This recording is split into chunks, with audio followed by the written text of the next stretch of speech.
आज की कहानी है मन का बोझ।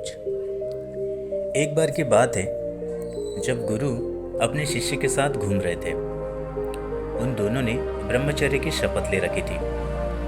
उन्होंने शादी न करने या महिला मित्र के साथ न रहने की कसम खाई थी। उन्हें महिलाओं से बात करने की भी अनुमति नहीं थी। उन्होंने तय कर लिया था कि यही ईश्वर तक पहुंचने का रास्ता है। वे ध्यान केंद्रित करना चाहते थे। शिष्य और गुरु जानवरों और पक्षियों से भरे घने जंगल से होकर एक गांव से दूसरे गांव की यात्रा कर रहे थे। गुरु अपने शिष्य को जीवन का उद्देश्य और अर्थ समझा रहे थे। वे एक नदी के पास आए। नदी गहरी थी और धाराएं तेज थी।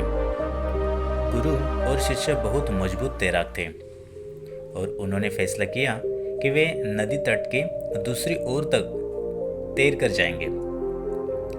जैसे ही वे नदी में प्रवेश करने वाले ही थे, तभी एक युवती दौड़ती हुई आई और नदी पार करने में मदद करने की गुहार लगाने लगी।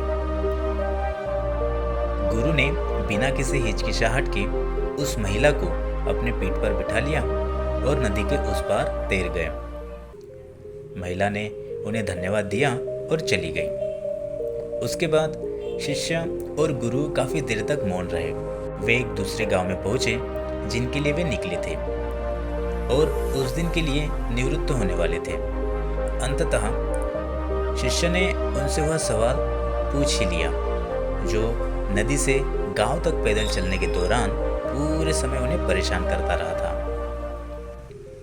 हे गुरु, मेरा उद्दंड होने का इरादा नहीं है, लेकिन एक सवाल लंबे समय से मेरे दिमाग में घूम रहा है। हमने ब्रह्मचर्य की शपथ ली है और फिर भी आप उस महिला को अपने साथ नदी में ले गए।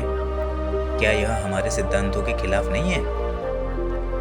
गुरु हंस पड़े और कहा, बेटा, मैंने एक जरूरतमंद साथी की मदद की और मैंने उसे पीछे ही छोड़ दिया।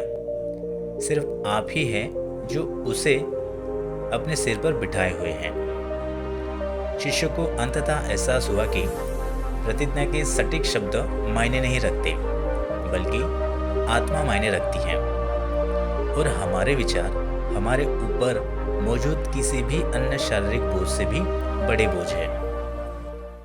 इस कहानी से आपने क्या सीखा, हमें कमेंट बॉक्स में बताएं। धन्यवाद।